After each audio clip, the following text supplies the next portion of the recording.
Try করতেছি। তো তারা কোন আক্কেলে আমাদেরকে বলে যে আমরা টাকার জন্য দাঁড়াইছি, খাবারের জন্য দাঁড়াইছি, আমরা দেশের কর্তব্য পালনের জন্য দাঁড়াইছি। আচ্ছা, এই যে আপনাদেরকে টাকার জন্য দাঁড়াইছে, এই কথাগুলো কেন বলতেছে আসলে?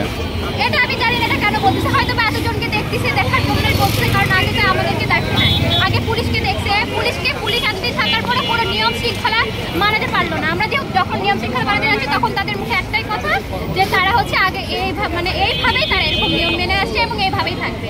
তো একটু স্বল্প পরিমাণ হলেও আমরা বুঝাতে পারছি, আমরা চলে যাওয়ার পর জানি না তারা নিয়ম শৃঙ্খলা মানবে কিনা। তো যাই ট্রাফিক আইন যারা মানাতে আসবে, আমাদের তাদের কাছে রিকোয়েস্ট, তারা যেন আমাদের এই নিয়মগুলো আমরা শিখে যাচ্ছি, তারা যেন এটা অবলম্বন করে। আমরা দায়িত্ব পালন করতেছি, যে জায়গায় পুলিশ নাই, র্যাব নাই, আর্মি নাই, আনসার নাই, ফায়ার সার্ভিস নাই, কেউই নাই, যে আমরা স্টুডেন্টরা নিজেদের দায়িত্ব পালন করতেছি, সেখানে যদি সাধারণ সচেতন না হয়ে আমাদের উপরে দোষারোপ করতেছে, তাহলে এই দোষারোপটা আমরা মাথায় পেতে নিব না।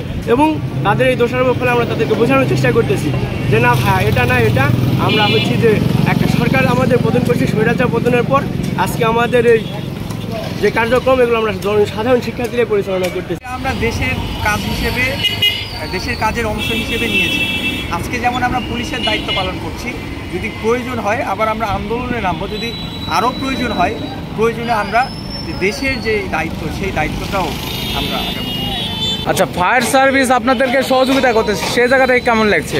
আমি এখানে সত্যি কথা বলে যাই না আমার হবে, কিন্তু তারা নিজেরাই জ্যাম লাগায় তারা ছবি তুলে পোস্ট করতেছে, এটা ছাড়া তারা অন্য কিছু মানে